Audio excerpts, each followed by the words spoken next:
kú dédé àsìkò yìí gbogbo ibi tí ẹ bá ti ń gbọ́ mi. Èmi Tíṣà yìí tún ti dé sórí ìkànnì yìí o. Ohun tí a fẹ́ mú gbọ́ lẹ́nìí òun ni ọjọ́ nínú ọ̀sẹ̀. Gẹ́gẹ́ bí àwọn olóyìnbó ti máa ń pè wọ́n ní Sunday, Monday, Tuesday, Wednesday, Thursday àti bẹ́ẹ̀ bẹ́ẹ̀ lọ.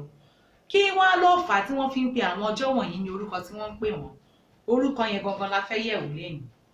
Sunday, ọjọ́ àkọ́kọ́ nínú ọ̀sẹ̀, òun ni ọjọ́ tí wọ́n ń bọ oòrùn tí wọ́n ń pè ní Sunday, ọjọ́ tí wọ́n ń bọ oòrùn gẹ́gẹ́ bí àwọn olóyìnbó Sunday. Monday, òun ni ọjọ́ tí wọ́n ń bọ moon tí a mọ̀ sí òṣùpá, òun ló fi jẹ́ Monday.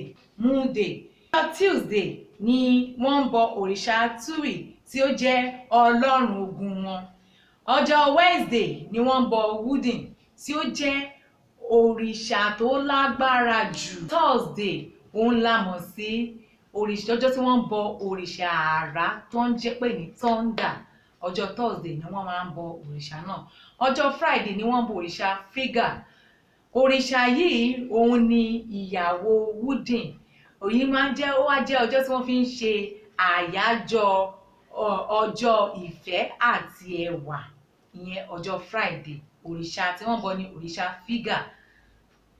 Ọjọ́ Saturday tó gbẹ̀yìn òun ni wọ́n ń bọ òrìṣà Saturn tí ó jẹ́ òrìṣà aláyẹyẹ tìlù tìfọ́n tijó tẹ̀yẹ ni wọ́n fi máa ń bọ òrìṣà yìí.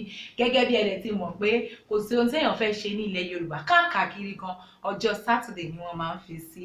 A ò ní rí jù báyìí lọ lórí ọjọ́ ta ní nínú ọ̀sẹ̀. Mo lérò pé ti rí ẹ̀kọ́ kan tàbí méjì kọ́ nínú àwọn ẹ ṣé gan.